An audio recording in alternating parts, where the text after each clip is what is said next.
주 예수의 마음을 품어라. 이런 말씀으로 오늘 주의 말씀 태어나겠습니다. 그간 우리는 사도 바울이 로마의 감옥에서 쓴 옥중서한인 빌립보서를 통하여서 사도 바울의 인생 철학을 공부해 왔습니다. 감옥에서 당신의 심경과 당신의 처지를 해석하고 어떠한 심정으로 살아가야 할 것을 교우들에게 쓴 편지의 순서에 따라서 그의 인생관을 이렇게 네 가지로 정리해 봅니다. 오늘 계속되어지는 말씀이기 때문에 한번 정리해 보겠습니다. 첫째는 1장 12절부터 19절 말씀인데 자기 인생의 환경을 중심으로 한 역사 철학입니다. 형제들아, 내가 당한 일이 도리어 복음 전파의 진전이 된 줄을 너희가 알기를 원하노라. 사도 바울은 지금 추운 감옥에 갇혀 있어 억어하고 때로는 쇠사슬을 매면서 많은 고통을 당하고 있고 죄 아닌 죄로 말미암아 억울하게 복잡한 일을 당하고 있습니다만 그는 이 모든 것을 가리켜서 말하기를 복음의 진전이 되었다.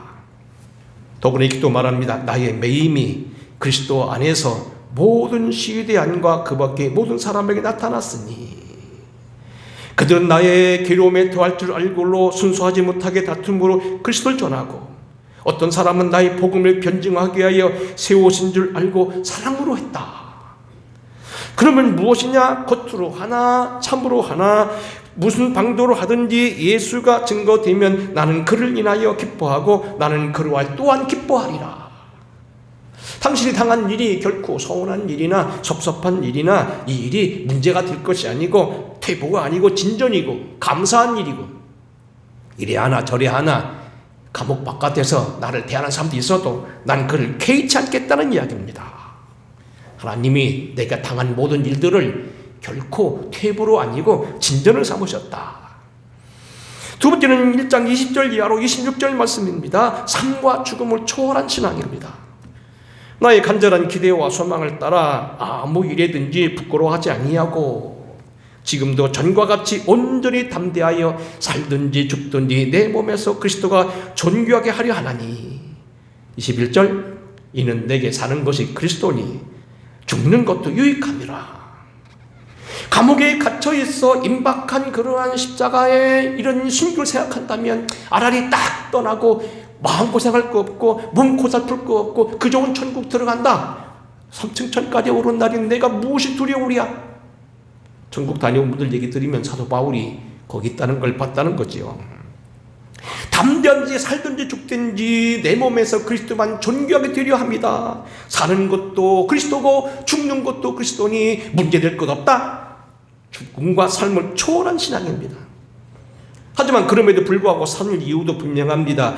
만일 육신이 사는 이것이 내일의 열매일진데 24절입니다. 내가 육신으로 있는 것이 너희를 위하여 더 유익하리라. 내가 죽어야 될 어떤 그런 담대함도 있지만 살아야 될 이유가 있는데 첫째는 내 일의 열매고 두 번째는 너희를 위한 때문이다. 복음 전하다 말고 일찍 죽으면 너희들이 그것 때문에 영광을 가리지 않겠느냐, 뭐 그런 이야기입니다. 어쨌든 순교를 눈앞에 둔 이로서 죽음을 초월한 신앙입니다. 세 번째는 지난 시간에 공부했습니다만 27절 말씀입니다. 복음에 합당하게 생활하는 겁니다. 오직 너희는 그리스도 복음에 합당하게 생활하라.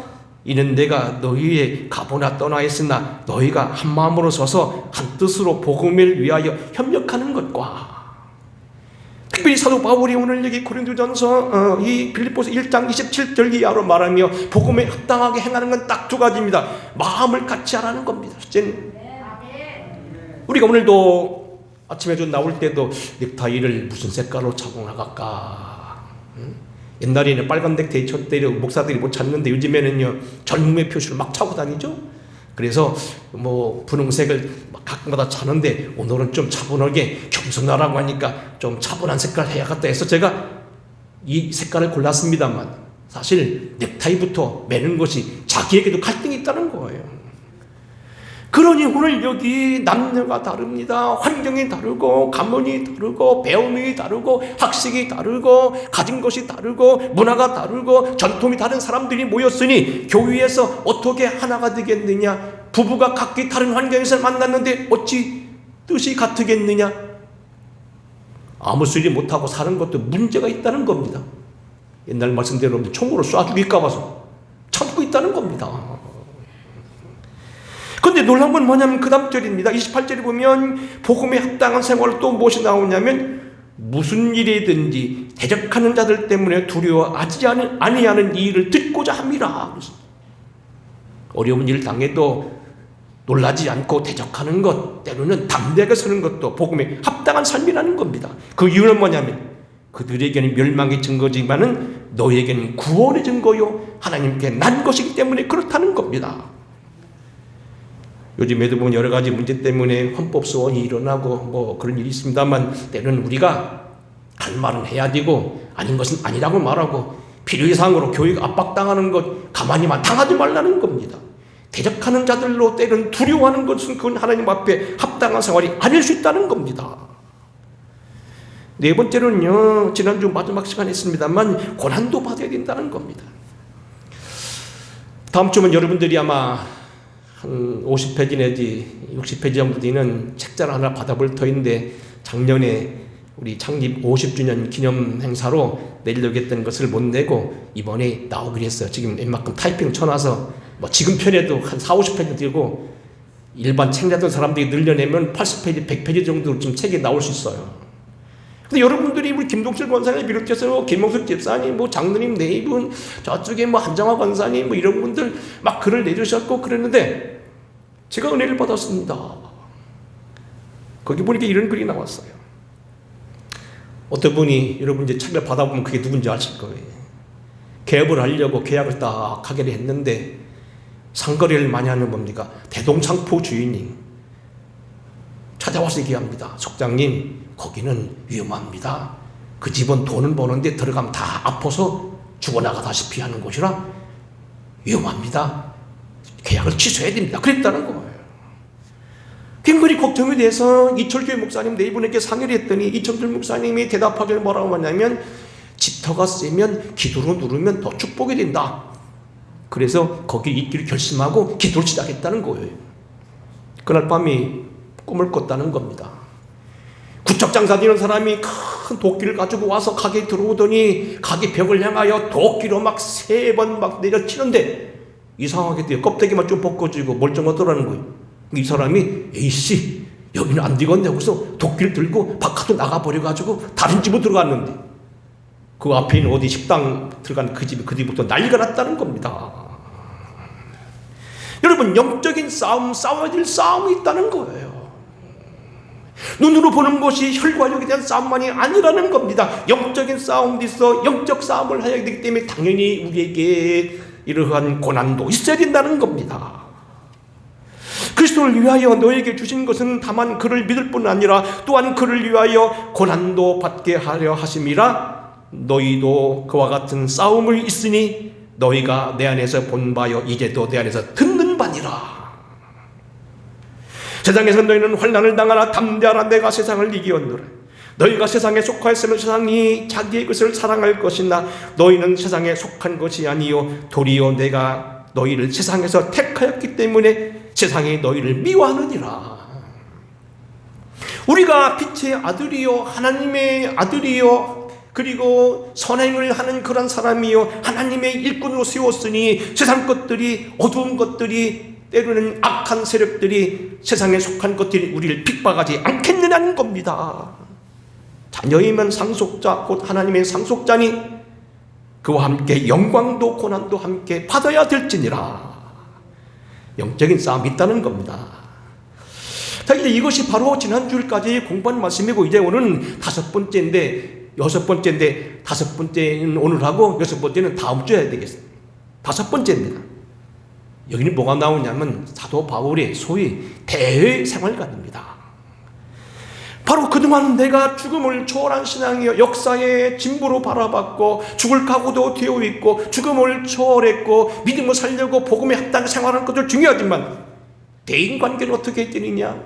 이게 바로 오늘 2장 1절부터 11절입니다. 대주제는 오늘 설교 제목입니다. 그리스도 마음을 풍부하는 겁니다. 여러분 수도 없이 들었을 오늘 얘기 그리스도 예수의 마음, 이 마음이 무슨 마음이냐는 겁니다.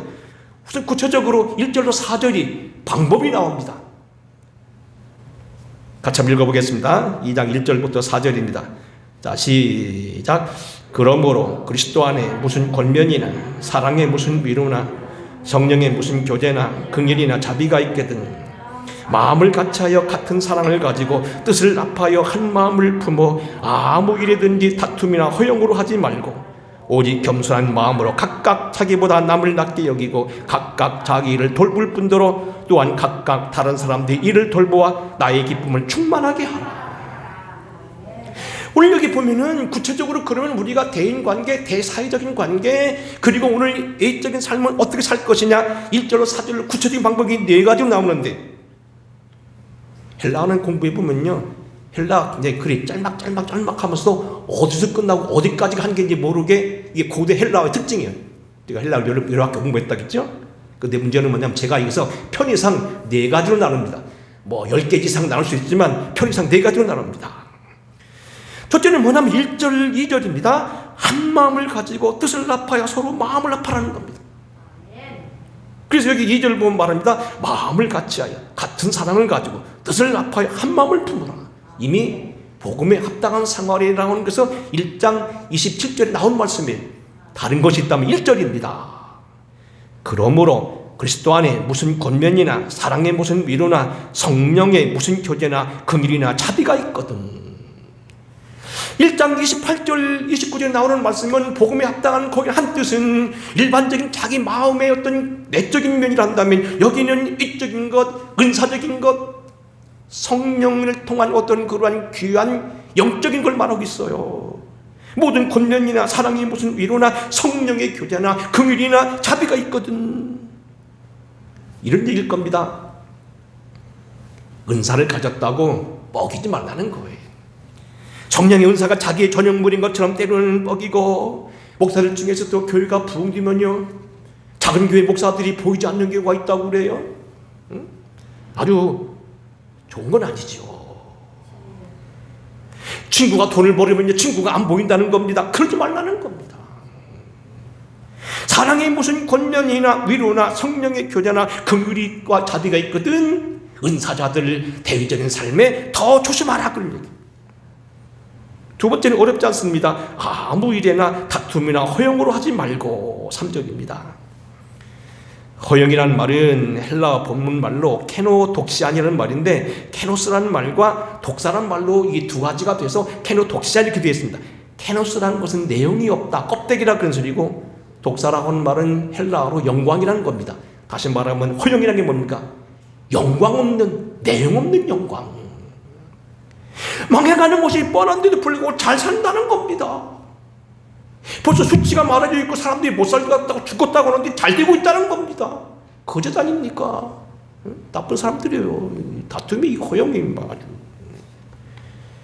그러지 말자는 겁니다. 솔직하게 바로 하고 잘못된 건 잘못됐다고 얘기하고 잘못됐으면 바꾸라는 얘기입니다. 허용으로 하지 말라는 겁니다. 다툼으로 하지 말라는 겁니다.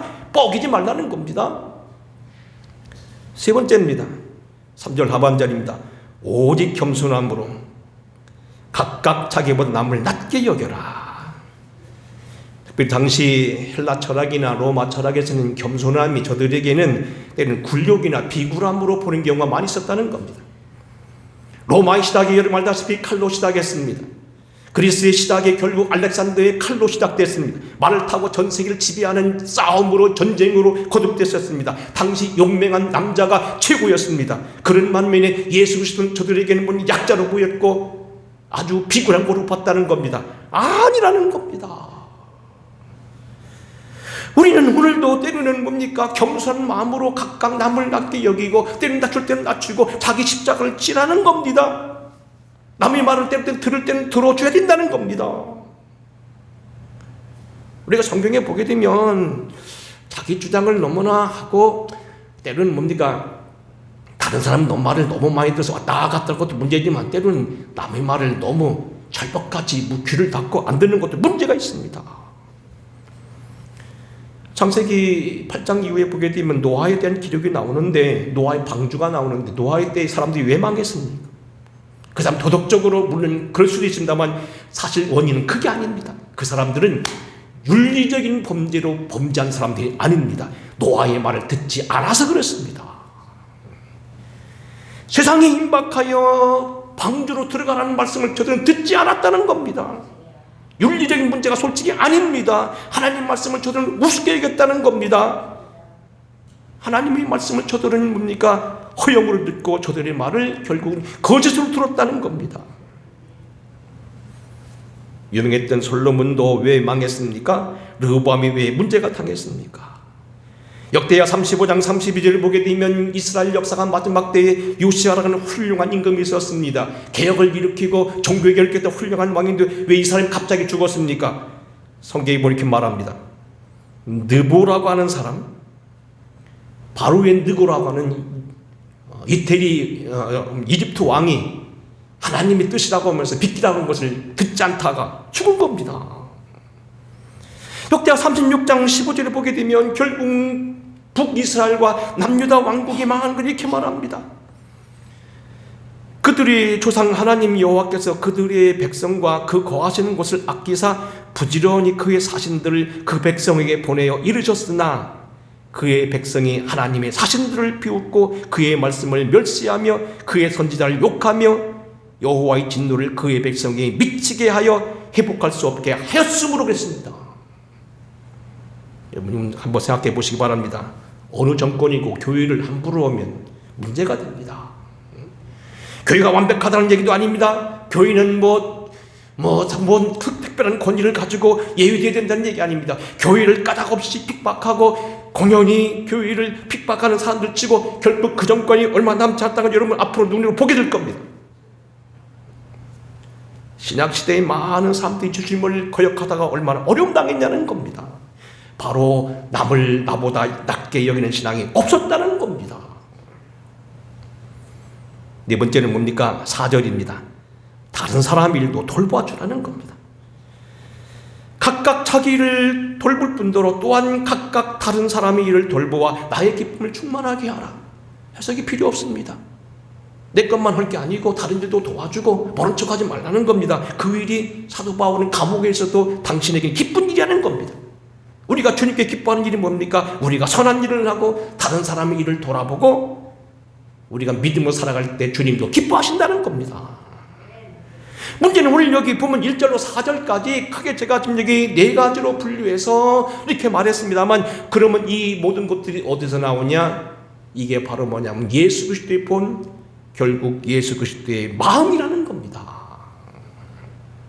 결국 우리가 마음을 같이하여 뜻을 합하고 한 마음으로 가는 것, 다툼이나 허영으로 하지 아니하는 것, 겸손한 마음으로 남을 낮게 여기는 신앙, 그리고 나뿐만 아니라 이웃을 돌아보는 이 마음이 결국은 예수 그리스도의 마음인데, 그 예수 그리스도의 마음을 가지고 살아가는 것, 그게 우리에게 대의적인 삶이라는 겁니다. 가장 근본적인 게 뭐냐면 예수 그리스도의 마음이라는 겁니다. 그럼 대체 예수 그리스도는 어떻게 본을 보였느냐? 여기 6절 이하로 나옵니다.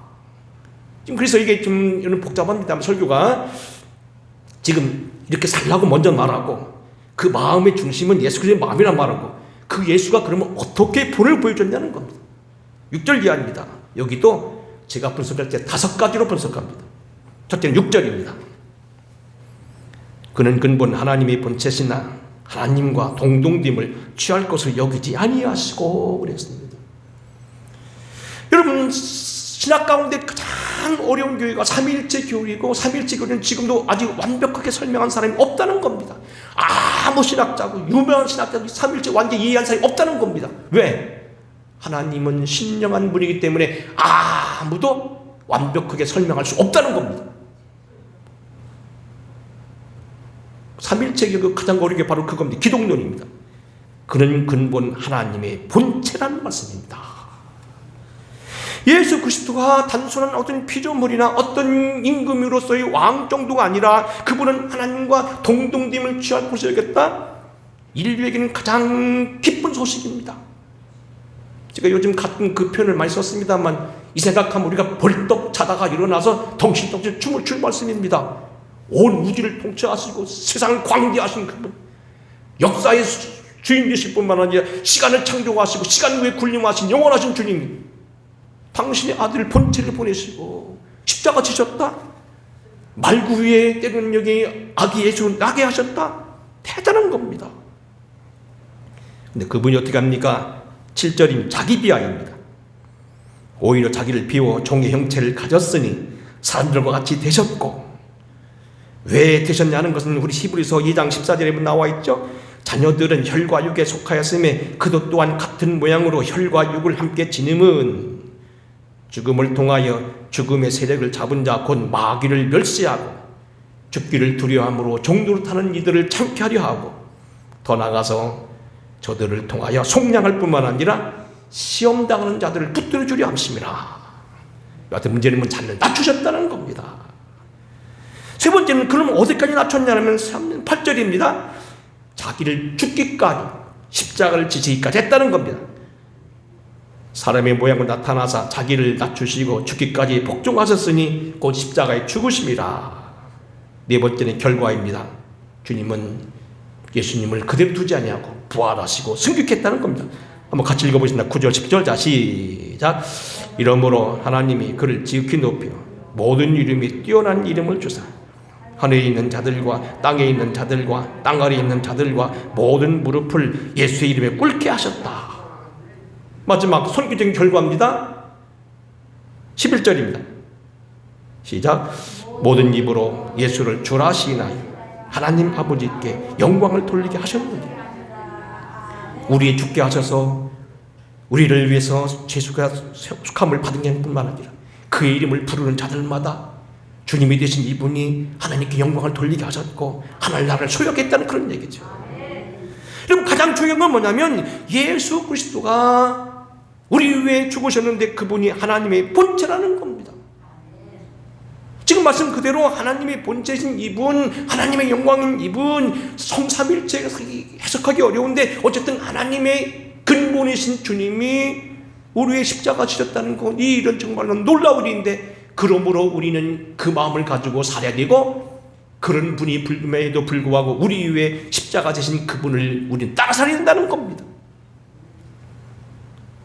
우리는 알버토 슈바이처 박사라는 분이 박사학위가 4개 가지고 계심에도 불구하고 42세에 대학 교수를 하면서 의과대학에 다시 입학을 해가지고 의소를 하다가 46살에 아프리카 찾아간 이유를 여러분, 우리는 이 본문에 찾아야 됩니다. 그리스 가이드의 말 들으면 이병철 씨보다도 재산이 10배나 많았다는 송프란시스가 그의 아버지 재산을 다 그만두고 마대자루 같은 걸 입고서 수도원을 나간 이유를 우리는 아셔야 됩니다. 언젠가도 공부했죠. 엘리자베트 요한나 쉐핑이라는 분, 우리나라 한국말 서서평이라는 분, 독일 출신 미국인입니다. 아버지를 잃은 어머니가 미국으로 이민을 가버렸는데 외할머니 밑에 계시다 자기 8살 때 갑자기 돌아가시는 바람에 혈연단신 혼자로 미국을 건너가서 극적으로 어머니를 만나서 간호학을 공부해서 성공 가도에 달려가는 여인이었습니다. 사진에 보면 아주 미인입니다. 근데 이분이 다 모든 걸 그만두고 어머니의 만류에도 불구하고 간호사가 되어 선교훈련을 받고 한국에 옵니다. 전라남도 광주에 근거로 해서 나병 환자들을 돌아보고, 때로는 집을 잃은 과부들을 집에 데리고 공부하지 못한 아이들 자기 집에 양녀로 삼아가면서 공부를 시켰습니다. 그리고 그는 한 번도 쉬지 못하다가 51살인가 54살인가 단명을 해서 일찍 죽습니다. 정말로 가난한 사람들이 대부로 살았던 그가 죽자 그 침대 밑에서 한 글이 나왔습니다. 이런 내용입니다. Not success, not service, but service. 내가 원하고 목표하는 것은 성공, 서세스가 아니고 나의 오직 목적이 있다면 서비스입니다. 내가 섬김을 받으러 온 것이 아니고 내가 섬기러 왔노라. 내가 높임을 받으러 온 게 아니고 내가 너희를 섬기러 왔노라. Not success, but service. 나의 목표, 나의 원하는 길이, 내 인생 모토가 있다면 성공이 아니라 나는 섬김입니다. 난 모르고 젊으려는 한국을 찾아와서 풍토병에 걸리게 되고 본인들이 죽어가고 딸을 낳은 뒤에 한 달도 되어서 땅에 묻었고 수없이 하는 그런 어려움을 당하는 선교사들이 우리 한국을 위해서 1602명이 왔다 갔습니다. 왜 그랬냐는 겁니다. 이 본문이 이해가 된다는 겁니다. 지금도 한국 선교사들이 감리교 선교사를 비롯한 10,000명 이상이 30,000명이 감리교 만들면서 10,000명이 외국에 나가 선교하는 이유로 여기서 본문을 찾아야 된다는 겁니다. 왜 그런다는 겁니다. 주님이 그 마음을 우리에게 본을 보이셨다는 겁니다. 교제에 주님의 자랑을 좀 더 해야 되겠는데 시간이 제한됐기 때문에 말씀 안 드립니다만 요즘 우리가 요한계시록을 공부하고 있습니다. 요한계시록에 나오는 예수를 공부하고 있습니다. 성탄절 이후로 좀 예수님을 더 공부하자 싶어서 이곳저곳 찾다가 마지막으로 저희가 지금 여러 시간 지금 요한계시록에 남아있는 예수를 좀 계속 보고 있습니다. 예수가 누굽니까? 교회의 머리요 주인 되시고 알파 오메가 될 뿐만 아니고 그분에게 모든 하늘의 거주가 집중되어 있다는 거예요. 요한계시록 5장에 보면 이렇게 되어 있습니다. 내가 봄에 보좌에 앉으신 이가 오른손에 두루마리가 있으니 안팎으로 썼고 7인을 썼더라. 또 봄에 힘있는 전사가 큰 음성으로 외치기를 누가 그 두루마리를 펴서 그 인을 떼기에 합당하냐 하나 하늘 위에나 땅 위에나 땅 아래로 능히 그 두루마리를 펴거나 볼 자가 없더라. 그 두루마리를 펴거나 보거나 할 자가 없기에 내가 크게 울었더니 장로 중 한 사람이 말하기를 울지 말라. 유다 지파의 사자 다윗의 뿌리가 이겼으니 그 두루마리와 그 7인을 떼시리라 하더라. 내가 또 보니 보좌와 네 생물과 장로들 사이에 한 어린 양이 서 있는데 일찍 죽음을 당하신 것 같더라 그랬습니다. 그럼 예수 그리스도가 누굽니까? 하늘의 보좌와 24 장로와 사형물 사이에 있는 중앙에 계신 분, 하나님 아들이라는 겁니다. 하나님 본체라는 겁니다. 하늘과 땅에 있는 모든 비밀, 말세의 비밀 뻔한 모든 통치 비밀이 적혀있는 하늘책을 인을 떼실 분이라는 겁니다. 모든 비밀을 체크하시고 모든 것을 책임지실 분이라는 겁니다. 요한계시록 19장입니다. 지금 군데군데 좀 다 보고 다 아까 해보니까 시간이 안 돼서 지금 이게 좀 줄이는 겁니다. 하늘이 열리고 보라 백마탄 자와 그것을 탄 자가 오느니 충신과 진실이라. 그가 공의와 심판하며 싸우더라. 마지막에 마귀를 멸하시고 우리에게 공의를 가져오시고 새 하늘나라를 임하게 하실 분, 그리고 하늘나라의 혼인잔치에 참여하는 혼인의 신랑, 하늘의 실세라는 겁니다. 요한계시록 21장입니다. 그 12문은 12진주니 강문마다 한 개의 진주로 되어 있고 성의 길은 맑은 유리같이 같은 정금이더라. 성 안에서 내가 성전을 보지 못하였으니 이는 주 하나님 곧 전능하신 이와 및 어린 양의 그 성전이심이라. 그 성은 해와 달이 비춤이 쓸데없으니 이는 하늘의 영광이 비치고 어린 양의 그 등불이 되심이라. 하늘의 세계에 성전이 필요 없이 주님이 직접 전이신데 하나님과 동등됨을 나오잖아요. 하나님이 전능하신 이와 어린 양의 그 성전이라고 동등기로 말합니다. 요한계시록 22장 맨 마지막 장입니다. 그가 수정같이 맑은 생명수의 강을 내게 보이시니 하나님과 및 어린 양이 보좌로부터 나와서 길 가운데로 흐르더라. 강 좌우에 생명나무가 이루어 12개지를 맺으며 쭉 내려갑니다. 다시 저주가 없으며 하나님과 그 어린 양의 보좌가 그 가운데 있으리니 그의 종들이 그를 섬기며 그의 얼굴을 볼 터이다 그랬습니다. 하늘의 생명강이 흐르고 여러분이 원하고 있는 그 천국, 여러분이 가게 될 그 천국의 중앙에 하나님과 어린 양의 보좌가 있다는 겁니다. 동격입니다. 하나님과 동등될 뿐입니다. 그분이 바로 우리 주님이라는 겁니다. 고린도서 1장에서 사도 바울이 이렇게 말합니다. 그는 보이지 아니하신 하나님의 형상이요 모든 피조물보다 먼저 나시고 만물이 그에게서 창조되되 하늘과 땅에서 보이는 것들과 보이지 않는 것들과 혹은 왕권들이나 주권들이나 통치자들이나 권세들이 만물이 다 그를 말미암고 그를 위해 창조되었고 또한 그가 만물보다 먼저 계시고 만물 안에 그 안에 섰느니라. 만유의 주여 창조 주여 모든 것이 결국이 되신 분이라는 겁니다. 그 안에는 신성의 모든 충만이 육체로 거하시고 너희도 그 안에서 충만해졌으니 그의 모든 통치자의 권세의 머리시라. 요한복음입니다. 태초에 말씀이 계시니 이 말씀이 하나님과 함께 계셨으니 곧 이 말씀이 하나님이라. 예수 그리스도는 말씀이면서 하나님이라고 말합니다. 하나님과 동등된 분이라는 겁니다. 놀라운 것은 그분이 우리에게 본을 보이셨고 우리에게 와서 고난을 당하셨으니 우리도 마땅히 그 길대로 겸손하게 믿음으로 살아가면서 섬기는 자가 되어야 될 거라는 얘기입니다. 이 말씀을 정리하겠습니다. 금세기 현재 지금 최고의 세계 이슈는 뭐냐면 코로나 백신입니다. 예방주사입니다. 코로나 백신이 맞는다면 이제 질병은 끝납니다.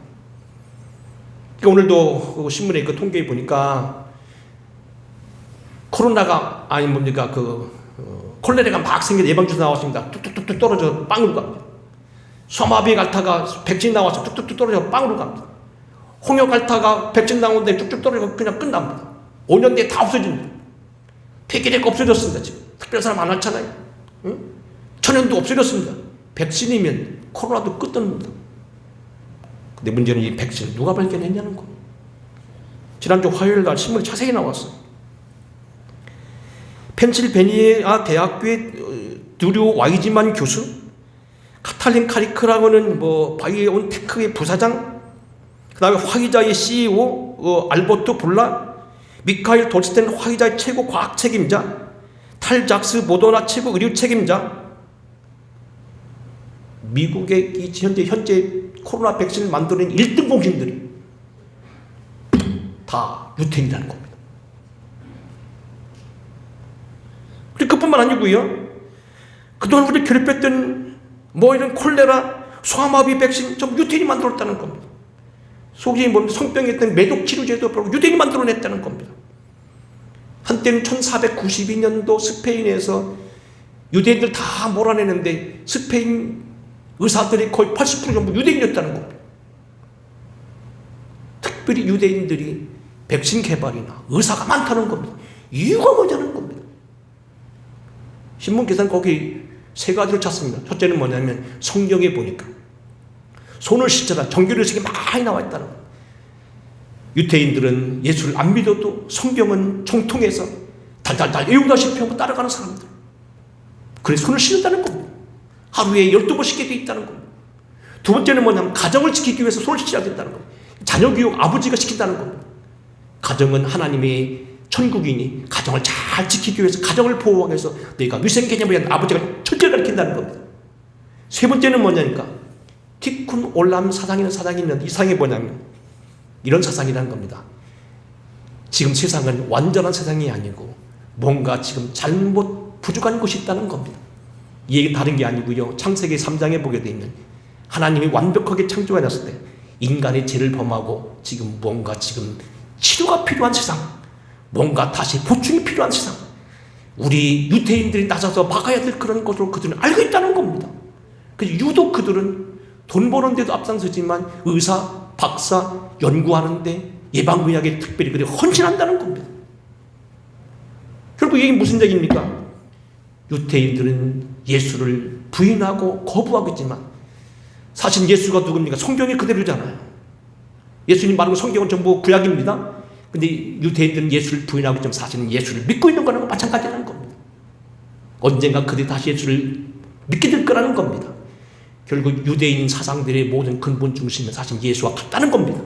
결국 세상을 치료한 티쿤 알람이라고 올람이라고 하는 세상을 치료하고 세상을 바로잡고 하나님을 대신해서 세상을 구원받게 하는 것, 유태인의 사상이 결국 그렇게 만들었다는 겁니다.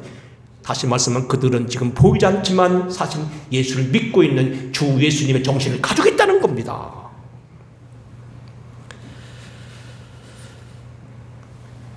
새해부터 여러분에게 너무 어려운 설교가 됐는지 모르겠습니다만 한번 꼭 기억하시기 바랍니다. 어떻게 살아야 될까요? 세상을 치유하며 겸손히 사시기 바랍니다. 예수의 마음을 가지십니다. 하나님과 동등될 분으로 여기지 아니하시고 자기를 비워 종의 형체를 가지사 죽기까지 순종하시고 십자가 죽으셨던 예수, 이분 정신을 살아갈 때 우리에게 하나님은 우리를 통하여 더 큰 역사를 일으키시고 잘했다 칭찬할 거라는 얘기입니다. 복음에 합당한 생활을 하실 때 주어진 삶 속에 최선의 삶을 달려가시면서 오늘도 주 예수의 이름으로 그 정신으로 믿음으로 살아가서 승리하는 저와 여러분 되기를 주의 이름으로 축원합니다. 고마우신 아버지, 오늘 이 정초에 주 앞에 섰습니다. 어떤 마음으로 찾아 살아갈 것인지 예수의 마음을 허락하여 주시길 원합니다. 깨어 일어나 기도하게 하여 주시고, 주님이 하나님의 본체시로 동동됨을 취할 것을 여기지 아니하시고 자기를 비워 종의 형체를 가지사 죽기까지 순종하신 것을 기억하게 하셔서 우리가 믿음을 살게 하여 주옵소서. Not success, but service. 우리에게는 목적이 성공이 아니라 섬김이라 했던 서수평 선교사 하나님의 종의 말대로 이 땅에 높임을 받기 위해 하신 것이 아니라 섬김을 받으러 오셨던 주님과 함께 그렇게 살아가는 우리가 되게 하시옵소서. 예수님 거룩하신 이름으로 간절히 기도하옵나이다. 아멘. 찬양하겠습니다. 455장입니다.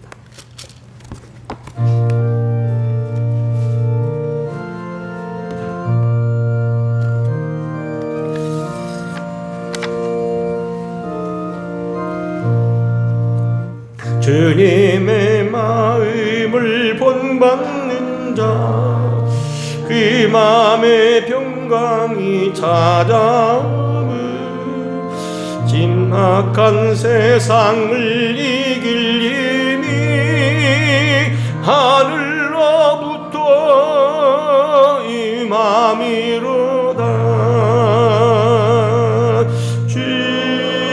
주님의 마음 본받아 살면서 그